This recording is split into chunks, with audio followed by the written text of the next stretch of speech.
but I'll talk about the Electoral College right now. We're going to move on to stateless societies in the Americas.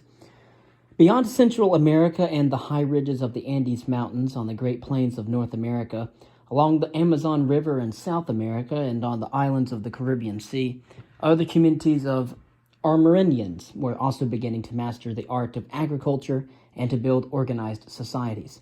Although human beings had occupied much of the continent of North America during the early phase of human settlement, the switch to farming as a means of survival did not occur until the 3rd millennium BCE at the earliest, and much later in most areas of the continent. Until that time, most Amerindian communities lived by hunting, fishing, and foraging. As the supply of large animals began to diminish, they turned to smaller game and to fishing and foraging for wild plants, fruits, and nuts. During this reading, we will cover some of the stateless societies, such as the Cahokia and Pueblo cultures.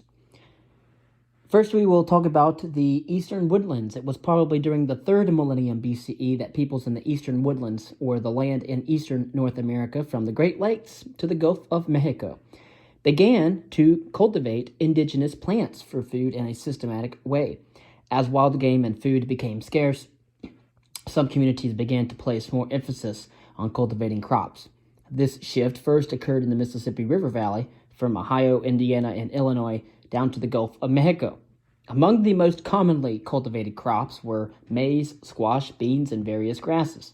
As the population in the area increased, people began to congregate in villages, and sedentary communities began to develop in the alluvial lowlands, where the soil could be cultivated for many years at a time because of the nutrients deposited by the river water. And so, here we see, because of the population density increase, we see that these people become more sophisticated. Because of the water systems and the rivers that they were around in that area, they were able to cultivate many crops and stay in one location because of the nutrients that the rivers gave to the soil. Village councils were then established to adjudicate disputes, and in a few cases, several villages banded together under the authority of a local chieftain. Urban centers began to appear at this time, some of them inhabited by 10,000 people or more. At the same time, regional trade increased as well. The people of the Hopewell culture and Ohio ranged from the shores of Lake Superior to the Appalachian Mountains and the Gulf of Mexico in search of metals, shells, obsidian, and manufactured items in order to support their economic needs and their religious beliefs. We will first talk about the Cahokia, I hope I am saying that right, at the site of Cahokia, near the modern city of East St. Louis in Illinois. Archaeologists have found a burial mound more than 98 feet high with a base larger than that of the Great Pyramid in Egypt. 100 smaller mounds were also found in the vicinity. The town itself, which covered about 300 acres of land, was surrounded by a wooden stockade.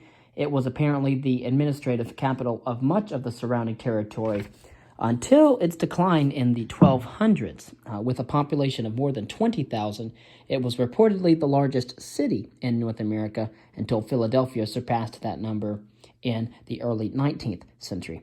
Cahokia carried on extensive trade with other communities throughout the region, and there are some signs of regular contacts with the civilizations in Mesoamerica, such as the presence of ball courts in the Central American style.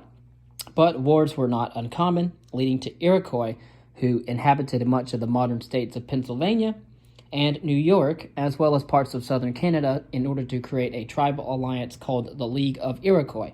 Again, we don't see another city of this magnitude in terms of population density.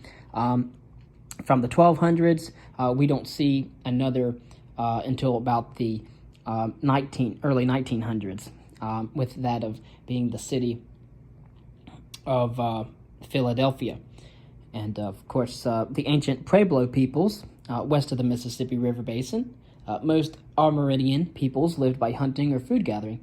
During the first millennium BCE, or first millennium CE, knowledge of agriculture gradually spread up the rivers to the Great Plains, and farming was practiced as far west as southwestern Colorado, where an agricultural community was established in an area extending from northern New Mexico and Arizona to southwestern Colorado and parts of southern Utah.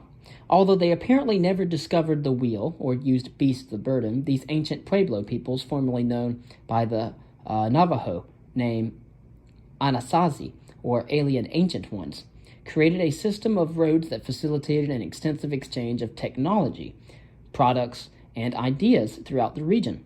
By the 9th century, they had mastered the art of irrigation, and that allowed them to expand their productive efforts to squash and beans, and had also established an important urban center at Chaco Canyon in southern New Mexico, where they built a walled city with dozens of 3-story adobe communal houses, today called pueblos, with timbered roofs. Community religious functions were carried out in 2 large circular chambers called kivas.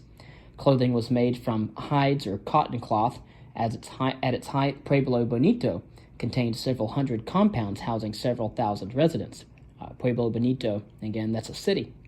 By the Pueblo culture, in the mid-12th century, so about the middle of the 1100s, the ancient Pueblo peoples moved north to Mesa Verde in southwestern Colorado. At first, they settled on top of the mesa, but then eventually expanded onto the cliffs of the surrounding canyons.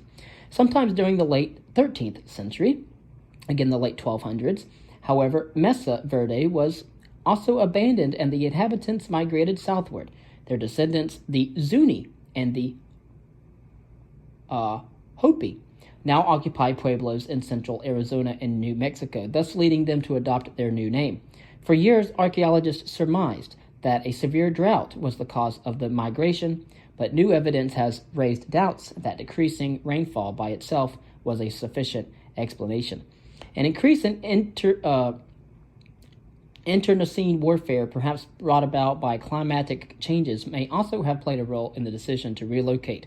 Some archaeologists point to the evidence that cannibalism was practiced at Pueblo Bonito and suggest that migrants from the south may have arrived in the area, provoking bitter rivalries within ancient Pueblo society. In any event, with increasing aridity and the importation of the horse by the Spanish in the 16th century, hunting revived and mounted nomads like the Apache and the Navajo came to dominate much of the Southwest. Prior to their relocation, however, the Pueblo Bonito peoples, who were in fact probably cannibals, maintained commercial contacts with their counterparts in Mexico and even as far south as the Pacific coast of South America. And then next we will talk about the other cultures, other stateless societies. This was the early peoples and cultures of North America.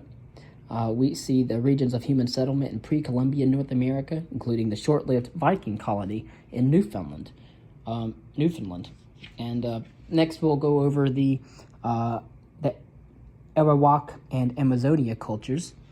This has been the reading on the Cahokia and Pueblo peoples.